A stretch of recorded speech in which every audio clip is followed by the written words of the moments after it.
বাংলাদেশের মানুষ কোনোভাবেই আর নতজানু পররাষ্ট্র নীতিতে বিশ্বাসী নয়। আমরা যারা রংপুর বিভাগের মানুষ, আমরা দেখি যে আমাদের অধিকাংশ জেলাই বর্ডারের সাথে কানেক্টেড, এবং আমরা দেখেছি যে বাংলাদেশের এই কুড়িগ্রামেরই একজন সন্তান ফেলানি, তাকে কাঁটাতারে ঝুলিয়ে রাখা হয়েছিল গুলি করার পরে। আমরা এরকম পরিস্থিতি বাংলাদেশে আর দেখতে চাই না। আমরা দেখেছি সীমান্তে যখন বাংলাদেশের মানুষের উপরে অত্যাচার নির্যাতন নেমে আসলো, সে সময়টিতে চাঁপাইনবাবগঞ্জের মানুষ তারা কাস্তে হাতে তারা সেটাকে প্রতিহতের জন্য এগিয়ে গিয়েছে।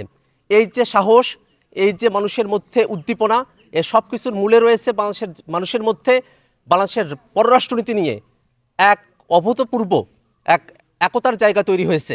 বাংলাদেশের মানুষ কোনোভাবেই আর নতজানু পররাষ্ট্র নীতিতে বিশ্বাসী নয়। বাংলাদেশের মানুষ ভারত হোক বা অন্য যে কোনো দেশ হোক, তাদের সাথে ন্যায্যতার সম্পর্কে বিশ্বাসী।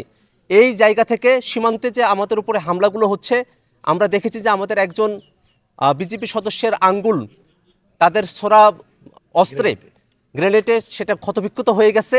এরকম পরিস্থিতিতে বাংলাদেশের মানুষ যে তাদের সঙ্গে, বাংলাদেশের সীমান্ত রক্ষা বাহিনীর সঙ্গে কাঁধে কাঁধ মিলিয়ে রাজপথে এসেছে, তারা যে খেতে খামারে গিয়ে বাংলাদেশকে রক্ষার শপথ দেখিয়েছে, এই জায়গা থেকে আমরা বাংলাদেশের মানুষদেরকে অভিবাদন জানাই এবং একই সাথে বাংলাদেশের সরকারকে আমরা আহ্বান জানাবো আন্তর্জাতিক পর্যায়ে এই সীমান্ত হত্যার যে বিষয়টি আছে সেটা নিয়ে যেন তারা আওয়াজ উঠায় এবং বাংলাদেশের মানুষ যেন এই পর্যন্ত যতগুলো সীমান্ত হত্যা ঘটেছে সেই সমস্ত সীমান্ত হত্যার যেন ন্যায্য বিচারটা বাংলাদেশের মানুষ পায়, সেটা অন্তর্বর্তীকালীন সরকারকে নিশ্চিত করতে হবে।